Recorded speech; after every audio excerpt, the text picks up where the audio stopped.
And now, you ready for some fire in the belly? You ready to be roused? All right, give it up for John Schumann.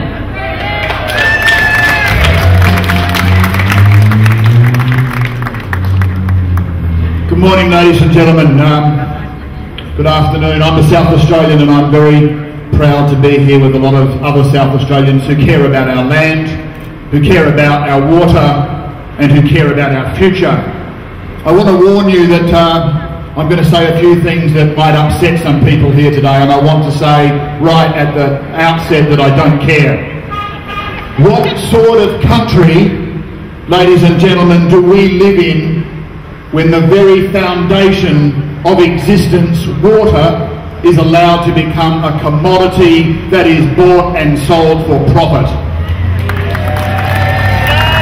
What sort of country do we live in when some of us are staring down the barrel at having to drink bottled water?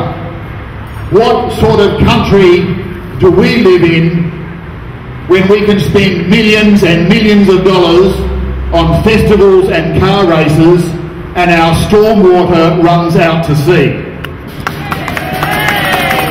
Our cities are slowly dying of thirst and our ancient ecosystems are dying. So what can we do and what do we need? Well, I'll tell you what we can do.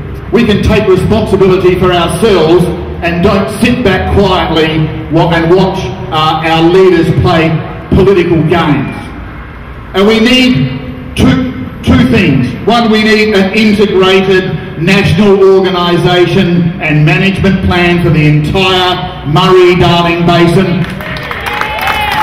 Not one run from Canberra, not one run from Macquarie Street, not one run from Spring Street, and God help us, not run from here on North Terrace. It needs to be independent of politics and politicians. We hear, ladies and gentlemen, incessantly about the independence of the Reserve Bank. How much more important is it for us to ensure the independence of the management of the Murray-Darling Basin? That's the first thing. And the second thing we need is really simple. We need to return our water to public ownership. Ladies and gentlemen, it is that simple. It is not brain surgery. This is the time for leadership. This is the time for vision. It is not a time for oily little spin doctors. It is not a time for glib lines delivered by glib politicians with a horizon no further than the next election. It is not a time for smarty pants political games.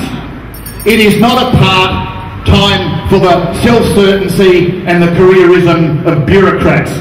However, it is time for us to realise that our leaders have failed us, and if you don't believe me, go down to the lower lakes and look at the regulators. It is time for us to realise that no one is going to come and save us. It's time for people to realise that it's up to us, the people. I leave you with this thought.